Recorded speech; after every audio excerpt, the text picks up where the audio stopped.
नैनीताल की सुंदर वादियाँ। एक नवयुवक ऊंची पहाड़ी की ओर चला जा रहा था।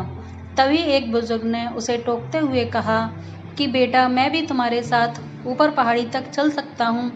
ऊपर पहाड़ी से नज़ारा देखने का मेरा बहुत मन है, लेकिन अकेले हिम्मत नहीं हो रही क्योंकि तबीयत ठीक नहीं रहती। बीच में किसी सहारे की ज़रूरत पड़ गई तो किसे ढूंढता फिरूंगा। उस नवयुवक ने संकोचवश कहा, ठीक है अंकल, वैसे बेटा नाम क्या है तुम्हारा? उन बुजुर्ग ने पूछा।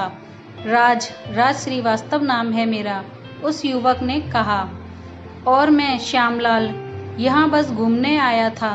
घूमने क्या, मनोस्थिति ठीक नहीं थी, उसे ही ठीक करने आया था, श्यामलाल जी बोले।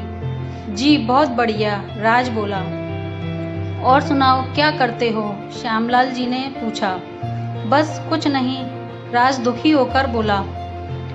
ऐसी भी क्या निराशा, अभी बहुत जिंदगी पड़ी है, बहुत कुछ होता है जिंदगी में, ऐसे निराश होकर थोड़े ही बैठते हैं, मिस्टर श्यामलाल जी ने राज से कहा।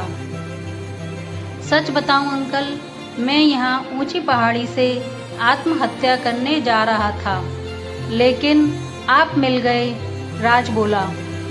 ऐसा भी क्या, प्रेम में असफल हुए हो या फिर कुछ और?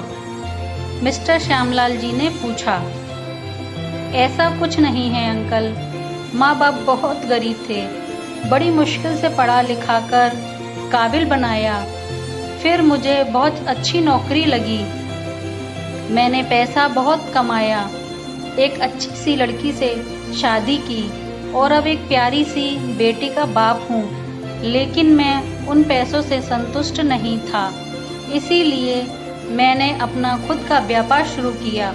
शुरू में तो बहुत मुनाफा हुआ, लेकिन बाद में बहुत घाटा होने लगा और अब सब कुछ बिक चुका है। जिस घर में हम रहते हैं उस घर की कल नीलामी है, इसीलिए आत्महत्या करने की सोच रहा था। मैं कैसे अपने माता पिता, पत्नी और बच्चे को बेघर देख सकता हूँ? राज बोला। बस इतनी सी बात बेटा, घर नहीं होगा तो सब चला लेंगे, लेकिन तुम नहीं होंगे तो कोई नहीं चला पाएगा। मुश्किलों का सामना करना सीखो, जिंदगी दोबारा नहीं मिलती। मुझे ही देख लो, इकलौता बेटा था मेरा, नौकरी करने के लिए ज्वाइन करने गया था, पता नहीं ट्रेन से उतरते वक्त सिर केबल गिर पड़ा और वहीं मृत्यु हो गई। पहले तो विश्वास ही नहीं हुआ कि ऐसा भी हुआ है, फिर मानना ही पड़ा, लेकिन मैंने जीना तो नहीं छोड़ दिया। तुम्हारी आंटी की खातिर जी रहा हूँ, इसीलिए उसको यहाँ घुमाने लाया था कि उसे कुछ अच्छा लगे। तभी तो होटल में ही मैंने कहा भी कि चलो बाहर, लेकिन नहीं आई, इतना दर्द बर्दाश्त कर रही है बेचारी, श्यामलाल जी बोले। सॉरी अंकल, अब ऐसा कभी नहीं सोचूंगा। सच कहा आपने, जिंदगी एक ही बार मिलती है, मुश्किलें तो आती रहती हैं, अब आगे से कभी भी उदास नहीं होऊंगा। आखिर पतझड़ के बाद ही तो बहार आती है। इतना कहकर राज ने श्यामलाल जी के पैर छू लिए और उन्होंने उसे गले से लगा लिया। दोस्तों, अगर आपको हमारी कहानी अच्छी लगी हो तो प्लीज़ लाइक और सब्सक्राइब ज़रूर करें और कमेंट भी करें।